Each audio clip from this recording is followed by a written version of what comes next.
introduce our speakers. Lori Thiel is the current Vice President and immediate past President of LWV San Diego. She serves as the League's representative on the More Choice San Diego Coalition, which is focused on bringing ranked choice voting to the city of San Diego. And Amy Tobia is a leader for Represent San Diego, the local chapter of Represent Us, a grassroots organization focused on election reform, voting rights, and anti-corruption initiatives nationwide. She also sits on the steering committees of the More Choice San Diego Coalition and the Voters Voice Initiative. Lori, I'll turn it over to you. Great. Thank you, Kim. Welcome, everybody. This is a really exciting presentation today. I'll just give you a little bit of background. Amy and I have been working together for years on this initiative, and so we're very delighted to have the opportunity to talk to everyone today about our progress to date and a little bit of history. So the League of Women Voters has been working on a version of the ranked choice voting initiative that you're going to hear about today for a couple of years. In 2020, for example, our coalition came together and brought it before the Rules Committee and then onto the full council for a vote to have it on your ballot for that particular election cycle. So we passed out of the Rules Committee and through and onto the full council and lost that vote by a single council member. So that gave us a couple of years to revise our initiative and bring together some additional coalition members and get some more feedback. And actually, I think that our coalition feels that this initiative is even stronger than the initiative that we brought forward a couple of years ago. So we're really excited to be able to bring this forward today. Last week, was it last week, Amy, that we had the council vote, the Rules Committee vote? Yes. Yeah, I've lost track of time. So we hosted a press conference prior to the Rules Committee vote. We got some coverage. We talked about our coalition and this initiative. The Rules Committee, Amy made a presentation of the Rules Committee along with another coalition member from MOGO. And the Rules Committee voted to continue this discussion and to do some more investigation. So our hope is that we'll build some more a groundswell of support and encourage the Rules Committee to push it out of their committee and onto the full council so we can have this on our ballot for the election that's upcoming in the fall. So anyway, that's a little bit of history. That's about our interaction with this coalition and the fact that this is an actual advocacy meeting today. We're all in on ranked choice voting. It's an election reform that the League fully supports because it provides opportunities for voters to have more choice. It produces a majority versus a plurality winner. It has been shown to increase voter turnout. Amy's going to go over all of this with you in her presentation, but I just wanted to give you a background on why the League is supportive of election reform such as ranked choice voting. So with that, Amy, take it away. Thank you, Lori. And it's very exciting to be having this meeting today because, as you said, this is such a timely occurrence where we are really in the next couple of months going to see if this years of advocacy work on behalf of the League of Women Voters and the rest of the coalition is going to finally pay dividends. And so I would actually like to start my presentation with a reminder of who all is part of the coalition, how it formed, what the benefits and outcomes that we expect to see for the city of San Diego are in terms of changing to a ranked choice voting model. And once we've gone through the exciting part of what we're going to get out of this change, the ballot itself is very simple, but we'll have a little exercise and we'll actually get to implement this and practice our ranking process. And then to keep everyone up to speed with where we're at, we're going to go through some of the concerns that were brought forward by council and kind of the statistics and the data to respond to that. And then really ask everyone here to take some time in the next few weeks and help us push this forward because a lot of people have been working on it for a few years and we're so close. So I'm going to share my screen now.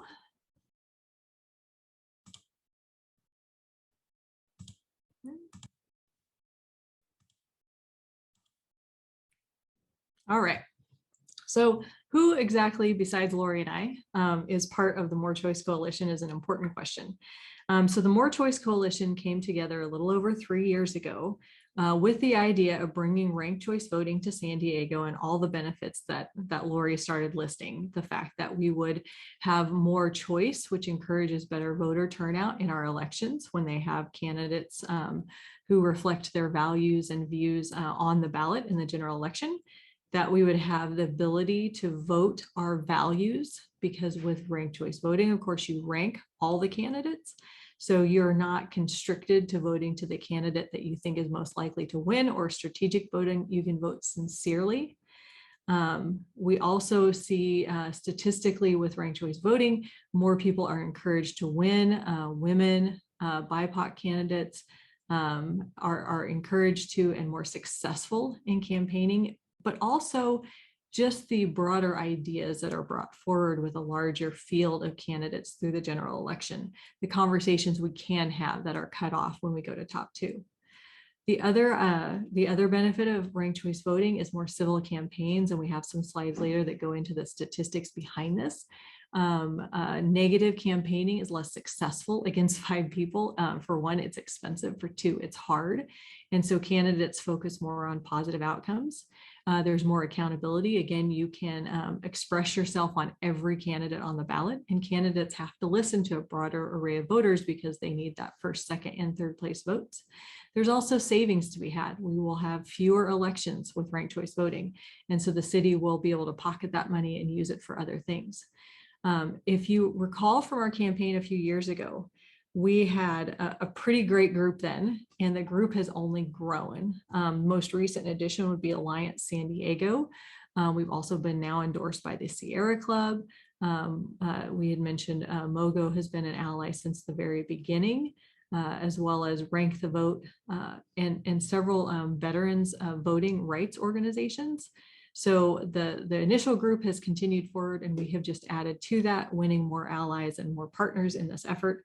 And we're still working on that today, to this day. So if you have any connections with other organizations where you think better voting and better elections in San Diego, they would be interested in, please reach out to us. But we've spent the last couple of years, as Lori said, talking to not just elected officials, but community leaders about what this would really look like for San Diego and what the benefits would be. And really the idea behind ranked choice voting is that it's going to change how we voters experience elections and change a little bit how the candidates behave during the elections to make that process of civic engagement better for all of us.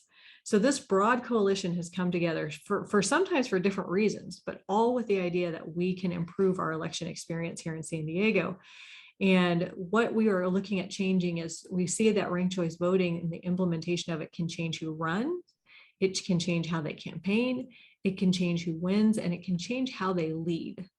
So we're going to talk a little bit about each of these items. We're going to talk a little bit about who runs. So first of all, it's likely that more candidates are comfortable running under ranked choice voting, again, because of that positive campaigning access, and because of the fact that if 5 candidates are going to go forward to be on the general election ballot, they have more opportunity to connect with voters and have some name recognition and have a chance at the ballot. The other part is how they campaign. So during the campaign, because we have ranked choice voting and because voters will be expressing themselves on every candidate, candidates have to think about how they interact with and how they collect votes and endorsements from many, many groups. It's much harder for big money interests to rest their thumb on the scale and override community preferences with ranked choice voting, because candidates are campaigning on that first, second, and third choice, not necessarily just being marginally better than the other guy. In fact, in Maine, they have actually measured decreases in negative campaigning and propaganda mailers. And most recently, in another study, voters expressed significantly fewer negative campaign messages when they were polled after the election. So what we will get out of this is a very different campaigning process. One of my favorite stories is from a ranked choice voting advocate in Minnesota. He was campaigning for an elected official. And he said when they would answer the door and say they were voting for someone else, he would walk away because that's what he was told to do when he was door knocking. Once they implemented ranked choice voting, he said the conversations have shifted. Now, no longer do you walk away from somebody who said they were voting for someone else. You stay and have a conversation. because you really want to understand what their policy preferences are. So the next thing that we're going to change is who wins. And some of this is really more focused on the voting experience, because the incumbent advantage, to be fair, is something that ranked choice voting does not overcome. But what it does do is it changes when the candidates win, what their exposure and information point is. So your ballot is going to work a lot harder with ranked choice voting, because your full opinion is going to be expressed, not just your first choice candidate, your second choice candidate, and your third choice candidate. And the candidates and elected, who now are going to become elected officials, are going to see all of that. They're going to understand how their second and third place votes came into play and what policies people cared about. And elections won't necessarily be a foregone conclusion anymore because of the ranking process. And we'll see that when we go through that here in a second. So then the next, oops, I went a little too fast. The next item is how they lead. We've talked about this a little bit before. So while in office, candidates know that their reelection is going to mean more than keeping their core base of funders happy. They have to listen to their constituents. Recently, Senator Lisa Murkowski was noted to support Deb Haaland when her name was put up to be the first Native American to lead the Department of Interiors. She supported this nomination because she recognized that she needed the votes of her constituents, the First Peoples of Alaska, more than she needed campaign money from the natural gas and oil industry, who was adamantly against this promotion. So now that Alaska, which is using top 4 ranked choice voting statewide, has implemented that policy, she's able to lead differently and listen to her constituents, because she understands how ranked choice voting is going to impact her in her election. So it can have a meaningful impact in how our leaders lead. And we think about applying that to San Diego, is how different would it be if we could express our full opinion with all candidates on the polls at election day. So I've gone through a little bit of how we think this will change our elections and why we think top 5 ranked choice voting is the way to do that. I'm going to go through a little bit more in detail now how the initiative would actually work, and then we'll do our test. But with top 5 ranked choice voting, we will see more choice will equal greater voter participation. And this has been borne out in several recent studies, most recently in New York, where they saw significant increases in voter participation across all voting groups. And previously, studies have shown between a 7 and 10% sustained increase in cities that have gone to RCV versus cities that are used as control cities, similar population and similar makeup, who have not gone to RCV. So it's something that voters not only have overwhelmingly voted on to adopt, but it's something that they are consistently turning out to use. The next reason, again, was more freedom to vote your values. This is called sincere voting, is the term that I think Lori always uses. And the idea behind this is, because you can rank, you can make your first choice selection based on who you really think would be best for the job. And if you feel as though in current voting, a lot of times we do that strategically. We pick the person who we think is most likely to win. So this gives you the freedom to vote sincerely. The other thing top 5 ranked choice voting should bring to San Diego is the opportunity to boost more diverse candidates and ideas, to continue those conversations during the campaign cycle, as opposed to curtail them, early on in the season. When we cut to 2 candidates, we lose a lot of interesting voices and perspectives. Quite often they are actually the women's voices that we lose. And we will be able to have those conversations with top 5 ranked choice voting. And of course, civil campaigns. And hands down, this is some people's favorite reason that they support top 5 ranked choice voting. The idea that negative campaigning becomes less meaningful, and therefore it's not something that people spend time and money on. And of course, the savings. The fact that we will be, in many cases, voting less often and voting more meaningfully and spending less money on those elections is yet another great reason to support top 5 ranked choice voting. And I wanted to quickly give a little example of how this could play out in the city of San Diego. I know hypothetical elections are always a bit fraught, but I used an actual real election from a few years ago, and I have turned all of the candidates into animals, little furry woodland creatures. You'll have to guess which district this was. But this was a recent San Diego election, and we're now calling this the mayor of a neighborhood park. So in a true first past the post system, if we think about the types of elections that we have now and why we want to change and the benefits that we're going to get out of this very simple change to our ballot process. So right now, if we had true first past the vote voting, Rabbit would become the mayor with less than 25% of the vote, because that's how first past the post wins, right? The winner is the person with the most votes, even though 75% of the voters actually support other candidates. So of course, in San Diego, we have done some improvements to the system and we have a top two system. So with our top two system, we're making sure that somebody with 25% of the votes doesn't become the mayor. And so we would now, in this particular instance, have Rabbit and Squirrel going forward into our top two election. But look at the difference between Squirrel, Turtle, and Porcupine. Look at the small percentage difference in their campaigns. They all had similar support. That ended at the end of the primary election. By a narrow, narrow margin, Squirrel is going forward. And that means that in the general election, when we get to the general election, if you look at the top two candidates' combined votes on the right-hand side of the slide compared to all others, that means that only 40% of the voters are seeing the candidate that was their pick, whether they voted strategically or not, we will never know, on that general election ballot. And 60% of the voters don't see a voice reflective of their views and their values on the general election ballot. And that is pretty much the biggest example of what we want to change with our general elections, to encourage more voters to turn out and to encourage more conversations to continue. So now that we've talked through our couple of examples and we've talked a little bit about the coalition and why we have come together to do that, I was going to walk us through the mechanics. The mechanics are pretty simple, especially when you actually do it. So we're going to walk through the mechanics of a ranked choice voting ballot. If you've ever taken standardized testing or have children who've taken standardized testing, filling in these little bubbles is kind of the easiest thing ever. I think I get surveys from different groups after I buy something at Target that are more complicated than this. But the way that ranked choice voting works, of course, is we will have all of the candidates who are on that particular election. If you're in the primary or the general, you'll have a ranked choice voting ballot.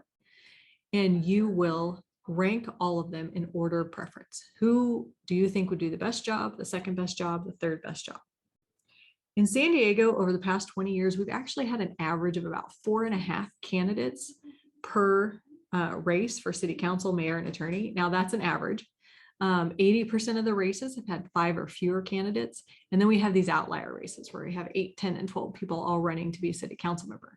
So for the most part, 5 candidates will represent the majority of the candidates going forward to the general election. And so we'll be able to eliminate the primary. So once you have your ranked choice voting ballot, you will have a nice narrow field of candidates to look at.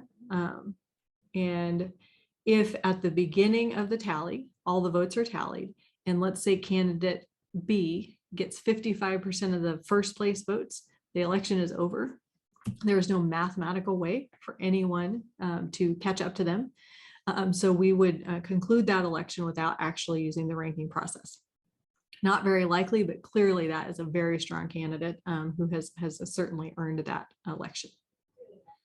So you'll go through and you'll pick your candidates. You will rank them in order of preference from first to last. And then once that is done, assuming no candidate receives 50%, then the ranking is going to kick in. And you'll see here from this ranking that candidate C is currently in the lead when this first tally is done. Candidate E had the fewest votes with 8. So the computer system, which is the same system that San Francisco uses, will drop off the bottom candidate, and those 8 votes are going to get reallocated. So you'll see candidate A picked up some additional votes, candidate B picked up 1, candidate C picked up 1, candidate D didn't pick up any votes. All of them went to candidate A and C. And depending on the policy preferences and expressions of those candidates, we would now suddenly know a lot about candidate E and those particular voters. Then in the third round, we see that candidate C, 12 votes are reapportioned. And so if I voted for candidate D as my first place candidate, now my vote is going to continue to work for me, and it is going to be allocated up to candidate A, B, and C accordingly to whichever my preference was. And this continues until we have a majority. And so you see here at the very end, a majority of candidates, candidate B's votes went to candidate A. And so that particular candidate was very aligned with candidate A. And so that pushed candidate A up over candidate C, who was in the lead in the beginning. Now, most of the time, the lead candidate does go forward and does continue to pick up votes. But again, that's the interesting part about ranked choice voting. Depending on the policy alignment of the candidates, you could see something like that happen at the end based on the messaging and the preferences of the voters. The nice part is your vote continues to work for you and continues to express your preferences in the order that you made them. So now that we've tried that, and Lori, I don't know if you want to pop back on here while we talk through this, but we're going to, before we go into questions, we're going to let everybody try ranked choice voting. And I think Lori is going to put in the chat the link to go to this, or you can type it right here. There's this great software program called Rank It, and it's free. You can sign up for it and do it whenever you would like to.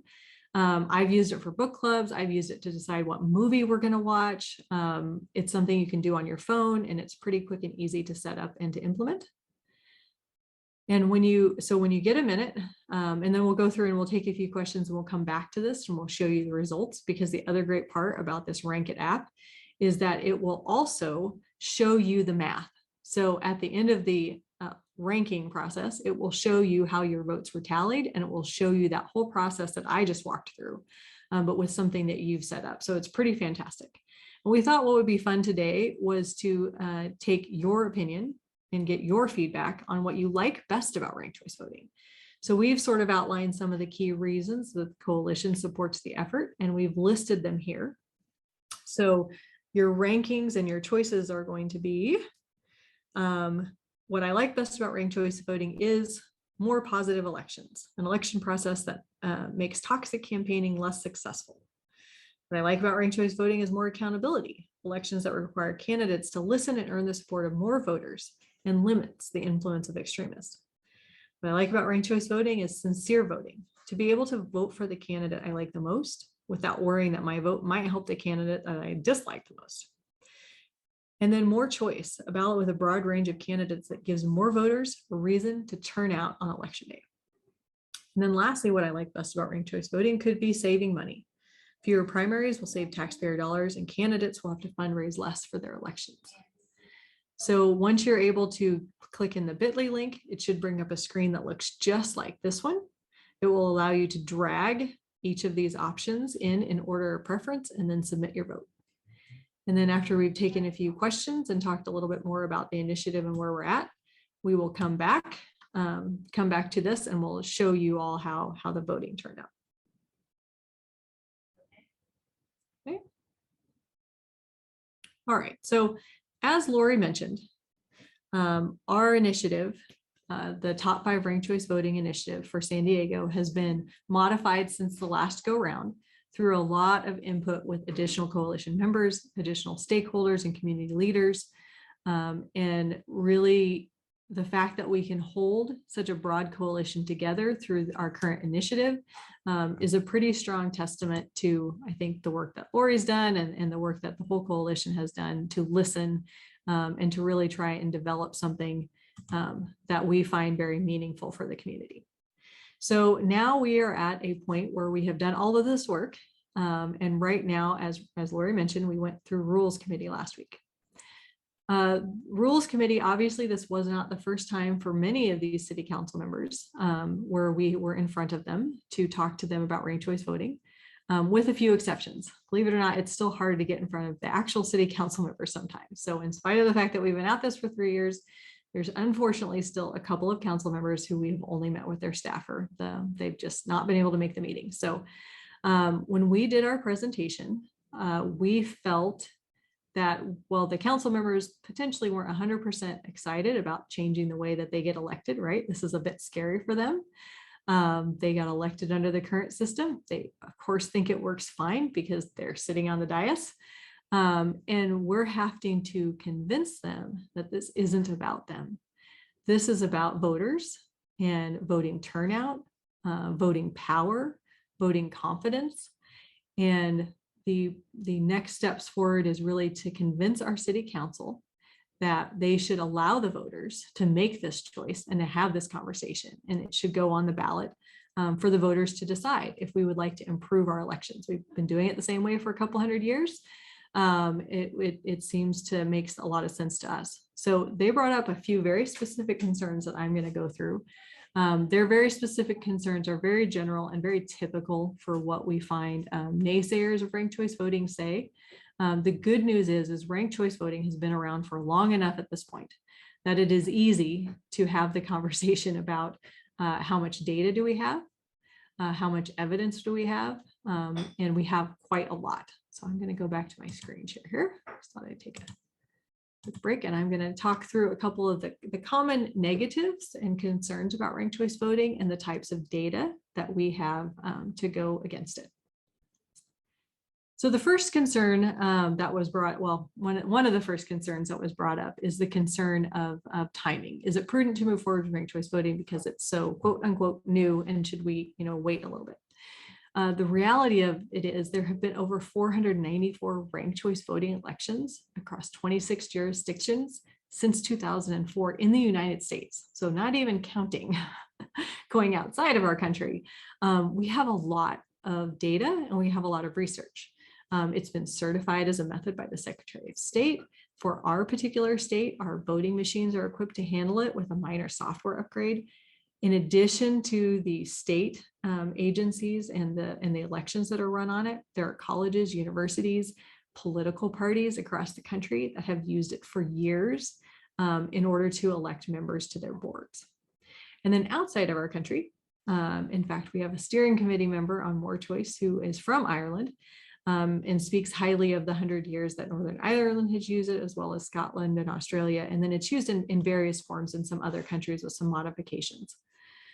So we are not concerned based on the amount of evidence and the positive evidence that ranked choice voting is a safe and effective election method. So we're going to be going back in front of council and reminding them that we do have a preponderance of evidence. The entire state of Alaska, the entire state of Maine run their elections this way. So we're not necessarily at the forefront. We are in a good position to move forward. One of the other concerns that comes up is, will it be too hard? And this was brought up by council members, which I find a little disheartening because I feel like most of the people that I know have no problem filling out a survey and responding to a ranked choice voting ballot. And to hear sitting city council members can be concerned that their constituents aren't clever enough to vote for 5 people is a bit concerning. So the short answer, rather than my long one, is it's not hard. In fact, they've done some very specific studies where they've compared traditional top 2 and plurality voting, and they have found that voters have no different error rate when they're ranking multiple candidates than 2. And in fact, in one study where they compared plurality and ranked choice voting in top 2, they found that there was a few more errors made in plurality in one of the governor's elections. So we find that voters are, obviously, we're all voters, perfectly capable of managing it. And then even more importantly, find it very easy. And the interesting thing is the longer ranked choice voting has been part of our community, the better the data has gotten. So 20 years ago, we had exit studies where 62% of the people were saying very easy and 27% were saying somewhat easy. Most recently in New York, in their 2021 election, over 80% of the people after their very first utilization, before they'd ever used it before, said they found it very simple. And with education, we can improve those numbers. And then from there, of course, the rest of them were, it wasn't very simple, but it was simple enough type of a thing. So the more it has been used, the more simple and easy it becomes, and the more positive the voting surveys become. The League of Women Voters did a survey in Maine a little bit further back, but 90% of the voters found it somewhat easy or very easy to use after its very first issuance. And usually the second election is where it becomes just routine. So in terms of the will it be too hard, of course, we've already had our little mock election where we've done our ranking. But 5 candidates is a very manageable effort and a very manageable ballot. The other concern that's brought forward by council, and I think this dates back to a 20-year-old survey that was actually retracted by the folks who did it after they re-evaluated their information and did some additional surveys, has to do with voter turnout. And the evidence around voting turnout is that it has continued to show more and more improvement as it's been implemented. So in the very first study that was done in the San Francisco area, they checked turnout in 26 cities across 79 elections. And in that particular study, compared to primary and general elections where they used cities that had not adopted, but were of similar composition, they found a 10% increase in voter turnout once ranked choice voting was adopted, and that was a sustained increase. One of the things that these studies did not evaluate was they did not evaluate the particular campaigns. And as we know, voting turnout can be affected by a lot of things, not just ranked choice voting, but the candidates, the issues, the concerns of the community can really have a strong impact on this. So that's why Fair Votes come back and looked at a lot of the total surveys. And the analysis basically has shown that a sustained increase in voter turnout of 5 to 7%, even adjusted for other factors and competitiveness of races on the ballot, et cetera, which also drive turnout. More interestingly, in the 2021 New York mayoral primary, they looked back at the past 10 years of voting turnout in a traditional primary versus a ranked choice voting primary, which their very first one was this fall. And they not only saw a staggering increase in voter turnout, they saw a staggering increase in voter turnout across all communities of voters, especially in BIPOC communities, which voting turnout was even higher. So when we look at ways of getting people to the polls and allowing engagement to be enhanced, ranked choice voting not only does not hurt turnout, the argument can be made that actually can, over the long term, improve turnout. One of the other comments that was made by City Council was, I'm going to paraphrase, Lori, you can tell me if I paraphrase this correctly. We're doing okay in San Diego. So do we really need to create better elections for our voters? Maybe the rest of the country needs this, but we potentially do not. One of the comments, one of the reasons that a lot of people support ranked choice voting is the equity story behind it. And its ability to improve outcomes and opportunity for women and BIPOC candidates. And one of the things I wanted to bring up today is that the city of San Diego is actually no different than the rest of the country. As of January of 2022, the US has dropped almost 20 points in rankings for the placement of women's representation in elected office. So in 20 years ago, we were 59th for women's representation in the country. And as of today, we are now 72nd. So we are losing ground, not gaining ground. And that has to do with measuring the number of women who hold elective office in various countries around the world. We're now behind Egypt and the Philippines. You might want to also add, Amy, the makeup of the Rules Committee to give our attendees some idea about who made those statements about the equality. So the Rules Committee is, of course, Sean Elo Riviera, our council president, Joe LaCava, Chris Kate, Stephen Whitburn, Raul Campillo. Wait, that's my 5. That was 5. Okay. I was going to keep going, but I was like, nope, that's all of them. Nope. So our current city council who made who were feeling that elections were fine was unfortunately represented by the all male portion of our city council. Over the past 20 years in San Diego, so San Diego actually mirrors the rest of the country, where women hold less than 25% of all elected offices and are losing ground over the past 2 decades. Not just in elected office, but in other workforce locations as well. But if you look at San Diego candidates by gender from 2000 to 2020, there were only 15% of the candidates were women. And if you look at electeds by gender, only 23% of the electeds for the past 20 years have been women. So again, our election system shouldn't be configured for a single point in time to address a single issue. It should really be geared to create a system that lasts for the long term and that promotes equity and promotes equality And so we disagree that San Diego is doing just fine and that voters are content with the candidates that they have. We do think that making the elections more accessible, making running for office more accessible, and then giving voters more impact with their ballots would be a good thing for San Diego for the next 100 years, because this isn't something that you do for the short term. And in addition, ranked choice voting has been implemented. Where it has been implemented, there has been a significant increase. And I think the most recent statistic from 2020 is cities have nearly half of all mayors and 49% of all city council seats where ranked choice voting is election method used are done with ranked choice voting. So we have a pretty strong system. This changing the system has a pretty strong argument that it can incentivize women to run and then create more opportunity for women to be successful, not just in the short term, but in the long term. And that's really what we want to do is create a system that works in the long term. And this, and here is the second chart, kind of talking about this. The other thing that's really important is that if we include 5 candidates instead of 2 in the general election, we will be having a more representative overall ballot. So we will have issues that are cared about by that more representative ballot on the docket, as opposed to being kind of silenced in the primary. Okay.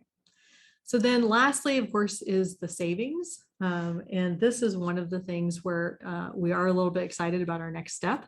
This wasn't necessarily a complaint by council, but the rules committee did say that they were curious if the savings would net out per our estimations. And we also are curious because getting this type of information is a challenge. So we looked at costs from other municipalities that have implemented ranked choice voting from San Francisco. And then we added for inflation and came up with an estimate that to do the software upgrade for our voting systems and the voter education and some additional ballot costs, that it will cost our city between $1.3 and $1.6 million. Until the city goes to negotiate this and collect their own numbers, there is no way for us to vet this. We can only use numbers collected from other organizations. And you know, we did our best on that.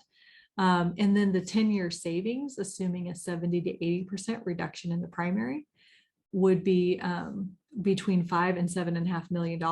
And we're being very conservative because when we did this estimate, our initiative was in its old format. So in its current format, we are proposing to use ranked choice voting and put 5 candidates forward in the general election for a City of San Diego mayor, city attorney, city council, and for the school board.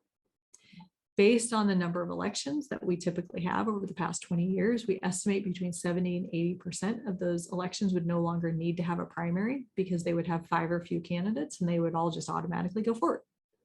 Then if you factor in some special elections on occasion, the savings could be greater. And if you factor in the school board, which historically has never had more than 3 or 4 candidates, you could see some even greater savings. So right now, the office, the city budget office, is evaluating what the savings would be actually to the city based on them having access to all of these numbers that we don't have access to. And so we're hopeful that they will come back and the story will be as strong as we believe it to be, if not better, because again, of their access to better information. And so this is the part that the Rules Committee also asked for. So they had, you know, basically a challenge that, do we really need to do anything? Our elections are fine. Should we really do this because maybe ranked choice voting hasn't been around long enough yet?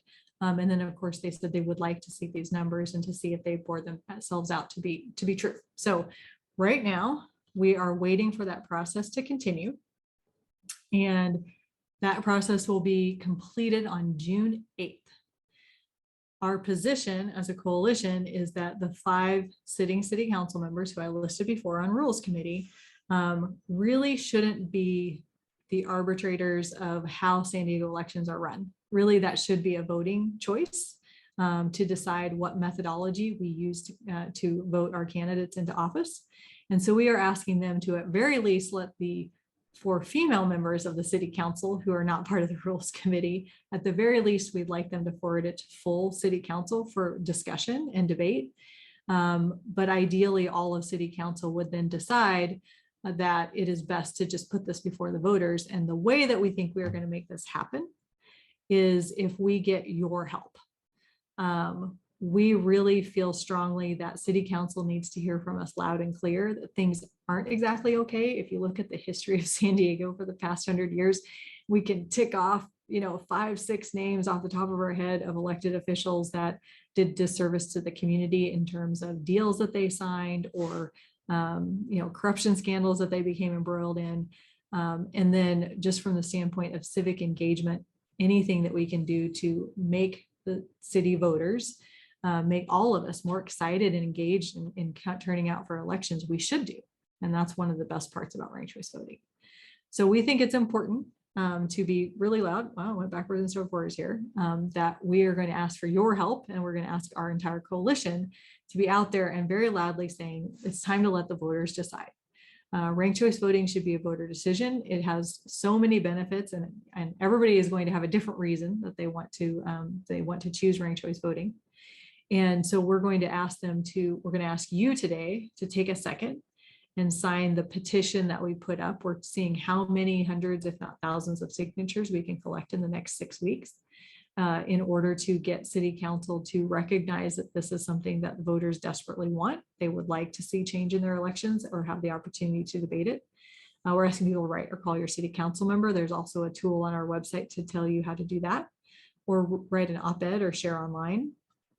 And I'm going to stop my share right now and go and check out and see how our election is going. And then we'll come back to a little bit more about how you get involved. But Lori, I think you've probably been queuing up some questions for us. I have been. Before you do the final run on the election that we did here, I want to remind everybody, I put in the information, the very first information I put in, it did not have the HTTPS at the beginning. So scroll down on your chat to the last one I put in for you, and it should link directly to the rank it poll. So, maybe Amy, just give it a couple of minutes. I will absolutely do that. We can do some questions, then we can do that. Yeah. So, and just, if you don't mind, I'll take some questions. And Amy, I want to do the sign now petition. Is that a different, I'm on the More Choice site right now that says. Yeah, it is. I will put that in the chat too. Yeah. We can talk a little bit about that as we go. Yeah, it is a specific link. It was one of the ones that I emailed you, I think, because it says sign my petition at the end. Yeah, so we'll just start with a couple of questions here, and everybody feel free to use your Q&A on your Zoom to post your questions, and we'll take them as they come. So the first one is, can RCV work with mail-in ballots? So the answer to that is yes. It works with everybody's ballot is going to look similar to, it's going to be a paper ballot. That's what you typically get. I know there are other options for other people who need special ballots, and it will work on those as well. But yes, anything you're accustomed to using and turning in, however way you fill it out and turn it in, it should be very similar. So the experience should not be extraordinarily different from what you're accustomed to. And yes, it will work on mail-in ballots. In fact, if I could add, Lori, the military actually uses ranked choice voting specifically because it allows deployed military members to participate in elections. And even if a candidate drops out, their vote is still counted, or if the situation changes, they still have a weigh-in in their election. Mm-hmm. Right. So as Amy said in her presentation, this is not new. It's not like we're trying to blaze a trail here and try to figure all this out. It's been done all around the globe for years and years and years. And, it's not like it has glitches that need to work out. This process works, and it produces majority winners that have more constituent support, gives voters more options, et cetera. It has a lot of positives that have been borne out over the history of ranked choice voting throughout the world. So yeah, it's very feasible. It's a feasible idea. Another question is from Doug Case. It seems clear from the last Rules Committee meeting that the ranked choice voting initiative will not move forward without significant amendments, such as elimination of the primary. Is the coalition willing to consider changes? And if not, are you willing to go the route of getting signatures to be placed on a future ballot? So we've actually convened since that meeting and had this conversation. And we're waiting to get, I mean, as you saw from Amy's slide presentation, our coalition is a really large coalition. And we want to be respectful of our coalition members' positions on this. So we're actually in the process of gathering feedback from our coalition members about how best to move forward as an intact group, because we want to stay strong, we want to stay together. So we don't really have, I don't have a clear answer for you at this moment, but I will say we are discussing it and we understand, we got the feedback, we heard it loud and clear. And so we as a coalition are convening to have this discussion about how best to address these questions and how perhaps to pivot to make some concessions that our coalition members are comfortable with. And I'd like to add to that, because if you look at our initiative 2 years ago, or our top 4 initiative, clearly the coalition has made some changes based on extensive conversations. And everybody has been willing to give a little, but there are certainly lines at which you have to question whether or not that change and breaking the coalition is worth it. My takeaway from the rules actually was that we would have a hard path if we kept the primary, but there might be other changes that we could potentially make that would at least make that path possible. So we are continuing obviously to meet also with the council members and to kind of reach out and to make sure that we understand our path. Because again, the coalition has been working at this for several years. They're very unified, and once we come to our final decision, we will all kind of stand together. But I do think we have to be very respectful of that process. Yeah, absolutely. We have a question from Jeannie Brown. Speaking of the council members, which council members are not supporting this initiative right now? Do you want to? It's difficult to say for sure. Because I mean, certainly Stephen Whitburn has said he will not support it. He doesn't believe it's been tested long enough. 497 elections isn't enough. I'm not sure what his number is. So he is certainly not going to support it. And Raul Campillo, we thought he was going to be supportive because he actually signed a pledge saying he supported ranked choice voting and that he would support putting it on the ballot when he was a candidate. So apparently he's changed his mind since being elected. So that was very disappointing to hear him make that pivot in the Rules Committee meeting. But at the same time, we will go back to our argument with him that this really should be a voter decision. Candidates shouldn't be in charge of making the rules that define the process by which they get elected. And that's why right now we need to be incredibly loud and give them that reminder and that cover to say, this really is a voter choice. It should go before the full committee council, and it should just go on the ballot, and we should move on that way. But right now, those are our two where I feel there's certain no's, although we're continuing to have conversations. So, oh, and past rules that we have different folks as well. But in terms of rules, those are our two for sure no's. Yeah, we'd love to get to the full council because I think the conversation there will be quite different with, you know, more diverse elected officials. I think the conversation might head in a different direction. So getting out of rules is our first order of business, and everybody in attendance can help with that. If you'll just go on your chat, click on the links, scroll through the site, sign the petition. Amy, will you double check that the link I put there is exactly where you wanted it to go? There's other information on the More Choice site as well. We used to have the initiative actually on the site. I can't remember. Is it still there, Amy? I believe it is. Yeah, so you'll be able to read the full just initiative.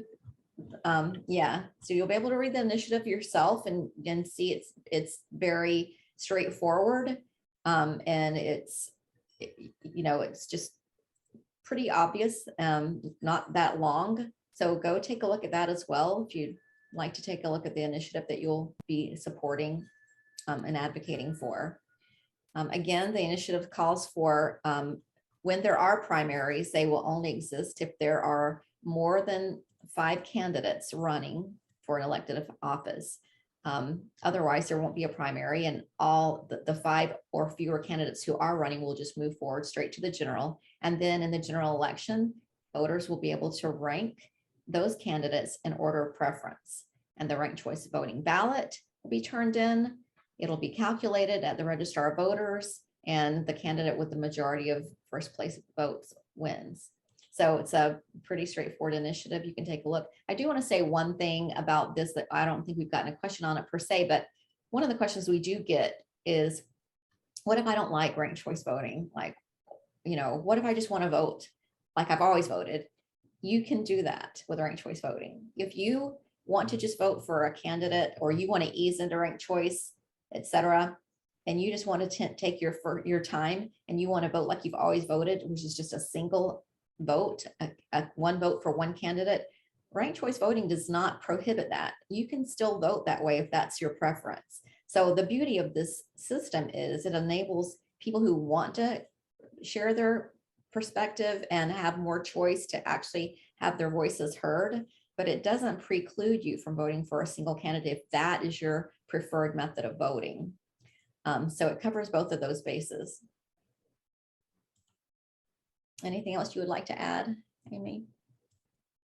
Oh, on the selection of voting? No, but I just would say that, the most recent surveys where people have been using ranked choice voting, I mean, you're seeing voter satisfaction numbers of their very first usage in the 80 and 90 percentile. So that's pretty strong for the very first time out with something new. We only vote every few years, and for our very first election, of course, it's only going to be able to apply for local city offices. But that's a pretty strong story to me. To me, we have all these other reasons, and you can show the voter satisfaction survey and the voter turnout and say, why on earth would we not give people more opportunity to express themselves and create an election process that feels more collaborative and feels more cohesive and more open and engaging. And it would do all of those things just by changing that ranking. It's just such a simple twist to our elections. It doesn't require, retooling a whole bunch of things. It just makes a very simple change. I mean, our task right now is convincing, 9 people that 800,000 plus voters in the city of San Diego would like to make that tweak and to change their voting experience. Absolutely. And so that is where we're at. We're literally merely asking the city council to put this option on your ballot. Yeah. And you can decide for yourself if you want to bring ranked choice voting to San Diego. Like, this is the end point of our action, is just giving voters a choice, right? And so, if you will advocate with us and help us get this option to choose or not ranked choice voting on your ballot in the fall, then the voters can have this conversation among themselves and they can decide. I mean, it's the league, represent us, more choice, all of these coalition members that have created this initiative, it's all voter centric. It's all centered on the voter and voters' opportunities. So, we really just want you to advocate with us, follow those links, go on the site. Thank you for attending today. This is a good opportunity for you to learn more. You feel free to reach out to other league members, Amy or me, if you have any additional questions. And just join us. We'd love to be able to move forward with this. So the last question is, will this presentation and conversation be available for future viewing? Yes. It will be on our YouTube site, and we'll provide the link to that as well. I guess maybe Jane can put the link in the chat for that, so that everybody Yes, it can is see. in the chat up Okay. at the top. Okay. So yeah, you'll be able to see that. It'll be ready to view probably in 24 to maybe 36 hours. It'll be able to view.